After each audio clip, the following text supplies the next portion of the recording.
ठंड ने अपने सारे रिकॉर्ड तोड़ दिए।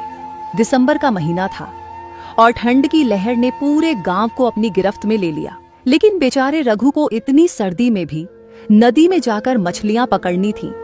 अगर वह नहीं जाता तो उसे और उसके परिवार को भूखा रहना पड़ता।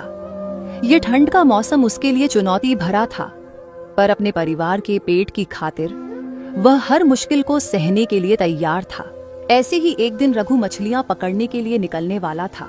तभी रुक्मिणी ने रघु से कहा, ए जी, ठंडी की मौसम आ गया है, बाहर इतनी ठंड है, आप नदी में मत जाइए। कुछ और काम क्यों नहीं कर लेते इन सर्दियों में? इतनी ठंड में बाहर मत जाइए ना, सेहत पर बुरा असर पड़ेगा।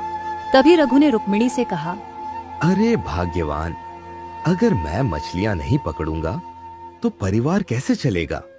मुझे मछलियां पकड़ने के सिवा और कुछ काम भी तो नहीं आता। मुझे हर रोज मछलियां पकड़ने जाना होगा ताकि तुम लोगों का अच्छे से ख्याल रख पाऊं। ये ठंड किसी भी हालत में मुझे रोक नहीं सकती। रघु का दिल बहुत मजबूत था, लेकिन वह जानता था कि यह ठंड बहुत खतरनाक हो सकती है। फिर भी उसने अपनी मछलियां पकड़ने का सामान लिया और नदी की ओर चल पड़ा। रास्ते में ठंडी हवा ने जैसे उसे चारों ओर से घेर लिया था। जब वह नदी के पास पहुंचा तो देखा कि पानी का स्तर और भी कम हो गया था और नदी के किनारे बर्फ की परत जमने लगी थी।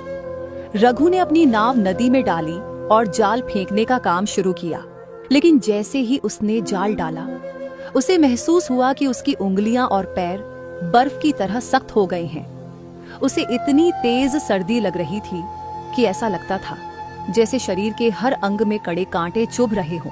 ठंडी हवाएं बर्फीली हो चुकी थीं और रघु की सांसें तक जमने लगी थी। इस कड़ाके की ठंड ने उसे इस कदर जकड़ लिया था कि उसकी आंखें भी जलने लगी थीं। मगर रघु ने हार नहीं मानी और मछलियां पकड़ने का काम जारी रखा। दिन भर जाल खींचते खींचते भी उसे एक भी मछली नहीं मिली। रघु बहुत निराश हो गया था। उसका दिल भारी हो गया था, लेकिन उसने खुद को संभालते हुए सोचा, अगर आज मछलियां नहीं मिली तो मुझे घर खाली हाथ लौटना पड़ेगा और घर पर सब लोग मुझसे उम्मीद लगाए बैठे हैं। मुझे कुछ भी करके मछलियां पकड़नी ही पड़ेगी। वह जाल खींचते खींचते थक चुका था और उसकी हड्डियां तक सर्दी से कड़क रही थीं। वह अपनी नाव में बैठकर कुछ देर आराम करने लगा, लेकिन यह सोचकर वह फिर से उठा, अरे नहीं, अगर इस ठंड में बैठा रहूंगा तो यह बर्फ मेरा शरीर और कमजोर कर देगी। तभी नदी के पास एक बूढ़ा साधु पहुंचा। वह साधु हर रोज नदी के किनारे बैठकर ध्यान करता था। साधु रघु को बहुत देर से देख रहा था और समझ गया कि रघु बहुत मेहनत कर रहा है, लेकिन मेहनत के चलते उसकी हालत बहुत खराब हो चुकी है। उसने रघु को पास बुलाया और कहा, बेटा, इतनी ठंड में क्यों खुद को कष्ट दे रहे हो? मछलियों के बिना जीवन नहीं रुकता। तुम्हें खुद की सेहत का ध्यान रखना चाहिए। रघु ने जवाब दिया, साधु बाबा, अगर मैं मछलियां नहीं पकड़ूंगा तो मेरे परिवार को भूखा रहना पड़ेगा। मेरी पकड़ी हुई मछलियों पर ही हमारी पूरी जिंदगी टिकी है।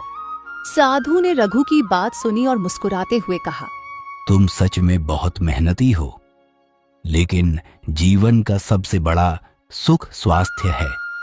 स्वास्थ्य है तो सब है बेटा। साधु की बात सुनकर रघु थोड़ा भावुक हो गया, लेकिन अपनी जिम्मेदारी को याद करके उसने फिर से जाल पानी में फेंक दिया।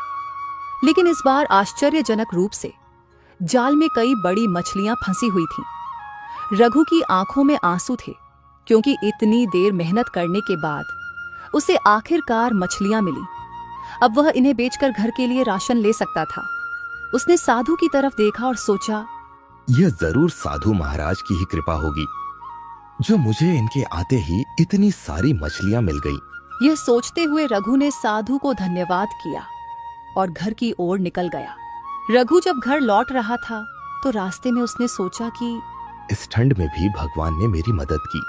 मुझे आज की इतनी ठंड में मेहनत के बाद यह एहसास हुआ कि कभी कभी मुझे अपनी सेहत पर भी ध्यान देना होगा, क्योंकि मेरे सिवा मेरे परिवार का कमाने वाला और कोई भी नहीं है।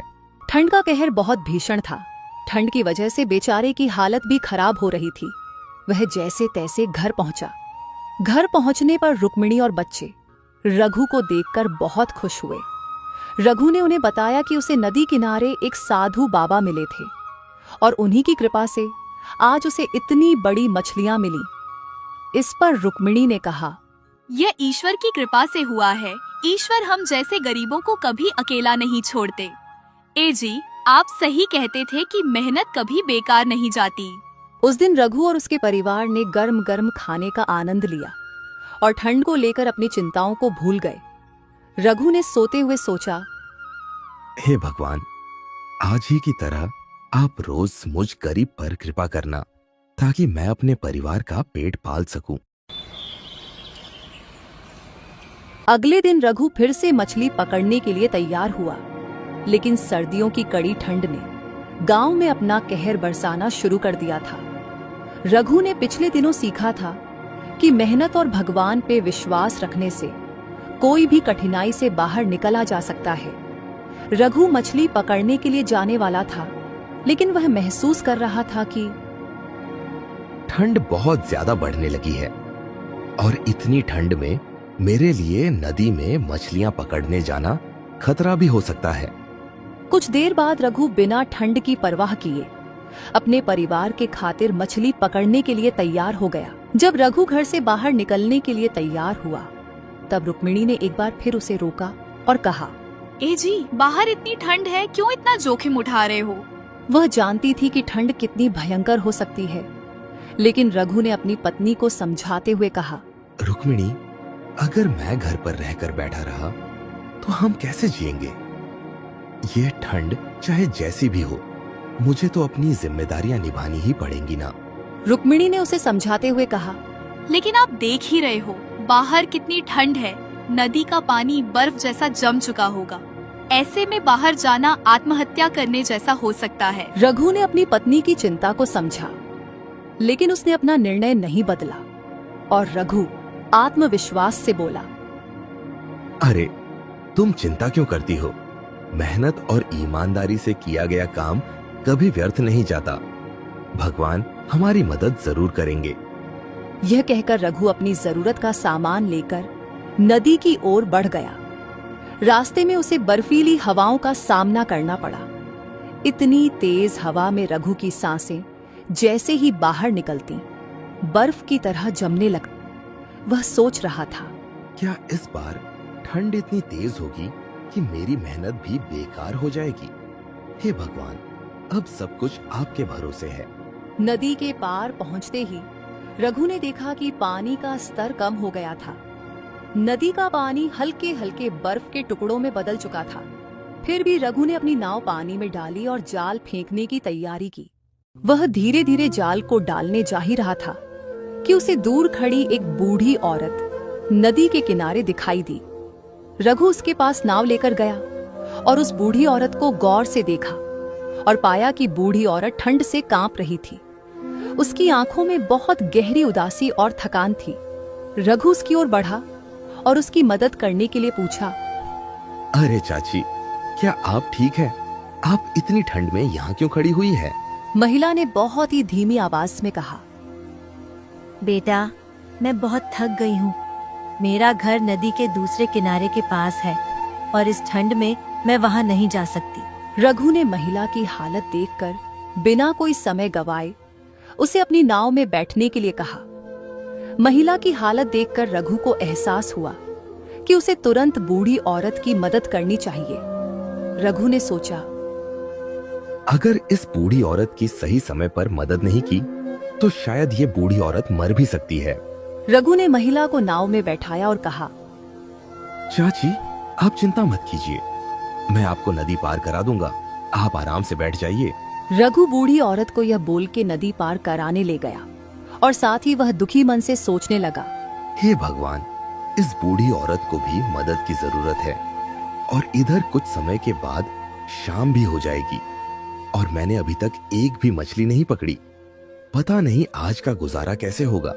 यही सब सोच सोच के रघु धीरे धीरे अपनी नाव को नदी के पार ले जाने की कोशिश करने लगा। कुछ देर बाद जब वह नदी के दूसरे किनारे पर पहुंचा, बूढ़ी औरत ने उसे धन्यवाद दिया। बेटा, तुमने मेरी जान बचाई है। इस ठंड में किसी ने मेरी मदद नहीं की थी। थोड़ी ही दूर मेरा घर है, मैं अब खुद चली जाऊंगी। तुम्हारी मदद से मुझे एहसास हुआ कि अच्छाई अब भी इस दुनिया में जिंदा है। रघु ने मुस्कुराते हुए कहा। अरे, आपको शुक्रिया कहने की कोई जरूरत नहीं है चाची। यह तो मेरा फर्ज है। हमें सबकी मदद करनी चाहिए। यही तो इंसानियत है। उस बूढ़ी औरत के जाने के बाद रघु ने नाव से ही मछलियों का जाल पानी में डालने की सोची, लेकिन अब दिन ढलने को आ गया था और ठंड भी बढ़ रही थी। रघु बेचारा उदास हो गया और मन ही मन सोचने लगा, हे भगवान, अब मैं क्या ही करूं? घर का राशन भी खत्म होने को है और लगता है आज कुछ भी कमाई नहीं होगी। मैंने तो एक भी मछली नहीं पकड़ी। बेचारा रघु उदास मन से खाली हाथ घर की ओर निकला। जब रघु घर पहुंचा तो रुक्मिणी और बच्चे उसे देखकर खुश हो गए। रघु का उदास चेहरा देखकर रुक्मिणी समझ गई कि आज रघु खाली हाथ लौटा। रुक्मिणी तुरंत रघु से बोली, ए जी, क्यों इतना उदास चेहरा बना रहे हो? अभी घर का राशन खत्म नहीं हुआ है। हम जैसे तैसे आज की रात निकाल लेंगे। ये बात सुनकर रघु को थोड़ी राहत मिली। रघु ने रुक्मिणी को सारी बात बताई कि उसने आज पूरा दिन क्या किया और आज खाली हाथ क्यों लौटना पड़ा। रुक्मिणी ने कहा, आपने बहुत अच्छा किया। आपकी मदद से उस बेचारी बूढ़ी औरत की जिंदगी बच गई। अगले दिन रघु फिर से मछली पकड़ने के लिए नदी में जाने के लिए तैयार होता है।